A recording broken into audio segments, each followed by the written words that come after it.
নমস্কার বন্ধুরা, রিম্পাস kitchen with village food চ্যানেলটিতে তোমাদের সবাইকে স্বাগত জানাচ্ছি। আজ আমি অনেক দিন বাদে, কেন এতদিন ভিডিও দিতে পারিনি, সব কিছুই গল্প করব তোমাদের সাথে রান্না করতে করতে।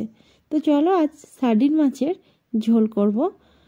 আর তার জন্য নিয়েছি দেখো 3টে মাঝারি সাইজের পেঁয়াজ কুচি, আদা রসুন আর টমেটো, ক্যাপসিকাম আর কাঁচা লঙ্কা, আর নিয়েছি অল্প কয়েকটা ধনেপাতা। আর এই শীতের সময় এগুলো কিন্তু হাতের কাছে পাওয়াই যায়। আর এই মাছগুলো আমাদের গ্রামের দিকে শীতের সময় সবচেয়ে বেশি পাওয়া যায়। এই মাছগুলো খুব ভালো করে ধুয়ে বেছে এর মধ্যে লবণ আর হলুদ আর একটু শুকনো লঙ্কা দিয়ে ভালোভাবে মেখে নিচ্ছি। যে কোনো মাছ বন্ধুরা একটু শুকনো লঙ্কার গুঁড়ো দিলে কিন্তু মাছের স্বাদটাই বদলে যায়। তাই সব সময় চেষ্টা করবে যে কোনো মাছে অল্প একটু গুঁড়ো লঙ্কা দিয়ে ভাজার, তাহলে দেখবে বেশ ভালো লাগে খেতে। সর্ষের তেলটা খুব ভালোভাবে গরম করে নিয়ে তার মধ্যে মাছগুলো ভালোভাবে ভেজে নিচ্ছি। আর হ্যাঁ, যে কথাটা বলছিলাম মাছ ভাজতে ভাজতেই বলে ফেলি, ডিসেম্বর মাসের আগে থেকে প্রায় ভিডিও দেওয়া বন্ধ হয়েছিল। পারিবারিক অনেক কিছু সমস্যার মধ্যে দিয়ে যাচ্ছিলাম, তাই ভিডিওটা দিতে পারিনি। আর ডিসেম্বর মাসের আগে নভেম্বর মাসের দিকে আমি যে টিউশনগুলো পড়াই তাদের পরীক্ষা ছিল ছেলে মেয়েগুলো, ওই জন্য আমি সময় পেয়ে ওঠেনি। আর পারিবারিক অনেক সমস্যা ছিল, সব কিছু তোমাদের সাথে পর শেয়ার করব। তো দেখো, গল্প করতে করতে মাছ ভাজাটা হয়ে গেছে।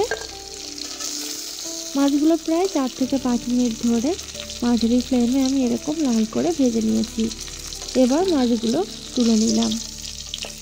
এবার থেকে চেষ্টা করব তোমাদের সাথে প্রায় রেগুলারলি একটা করে নতুন রেসিপি শেয়ার করার। তো এই রেসিপিটা আমার কিন্তু বেশ প্রিয়। সর্ষের তেল আরও কিছুটা দিয়ে তার মধ্যে 5 ফোড়ন আর শুকনো লঙ্কা দিয়ে দিলাম। খুব ভালো একটা গন্ধ ছাড়ে এই সময়। তারপর এর মধ্যে পেঁয়াজ কুচিটা দিয়ে দিলাম। পেঁয়াজ কুচিটা একটু লাল করে ভেজে নেব।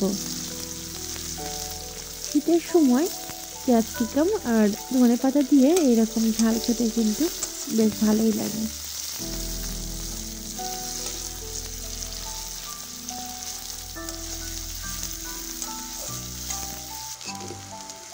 আর এবার এর মধ্যে আদা আর রসুন যেগুলো নিয়েছিলাম সেগুলো কুড়িয়ে দিয়েছি, তোমরা পারলে বেটেও দিতে পারো। আর এবার এর মধ্যে একটু ভাজা ভাজা হলে দিয়ে দেব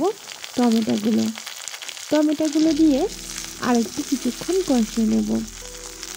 এই মশলাটা যত ভালোভাবে কষানো হয় এই ঝালের স্বাদটা কিন্তু আরও বেড়ে যায়।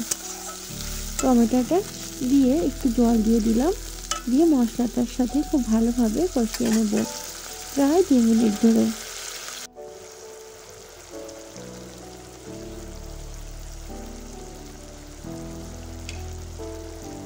এবার একটু কষানো হলে এর মধ্যে দেব লবণ, হলুদ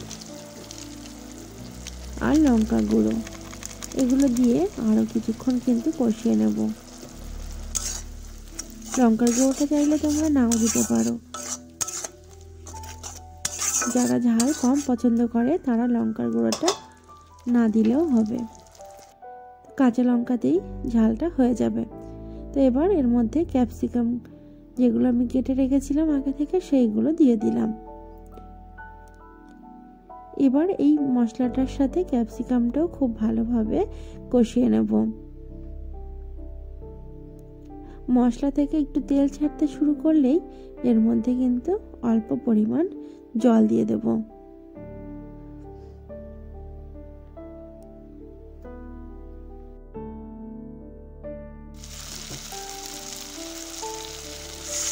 মোটামুটি 2 মিনিট বাদেই কিন্তু মশলা থেকে তেল ছাড়তে শুরু করেছে। তো এবার এর মধ্যে জল দিয়ে দিচ্ছি। জলটা খুব বেশি পরিমাণে দিলে কিন্তু এই ঝালের স্বাদটা একদম থাকে না, তো অল্প পরিমাণ জল দিলাম, প্রায় 1 বাটি মতো। এবার কিছুক্ষণ এটাকে ফুটিয়ে নেব। আর এবার এর মধ্যে আগে থেকে কেটে রাখা কাঁচা লঙ্কাগুলো দিয়ে দিলাম। ঝালটা তোমাদের তোমরা যেমন পছন্দ করো তেমন দেবে। আমি যেহেতু একটু ঝাল বেশি পছন্দ করি তাই কিন্তু একটু বেশি দিয়েছি। আর এবার দিয়ে দিলাম জিরে বাটা। জিরেটা আমি শিলে বেটে নিয়েছি, তোমরা পারলে গুঁড়ো জিরে দিয়েও করতে পারো।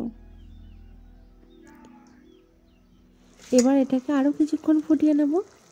আর একটু গ্রেভি হয়ে আসলে এর মধ্যে দিয়ে দেব ভেজে রাখা মাছগুলো।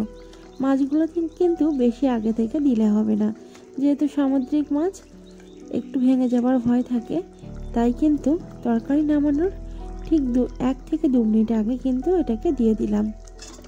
আর এই সাথে তোমরা দেখছো যে গোল গোল ছোট ছোট মাছগুলো, এগুলো কিন্তু কুচে, তো নদীতে পাওয়া যায় যে কুচেগুলো, সেই কুচে 2-1টা ফ্রিজের মধ্যে ছিল কৌটোতে, তাই এর সাথেও দিয়ে দিলাম।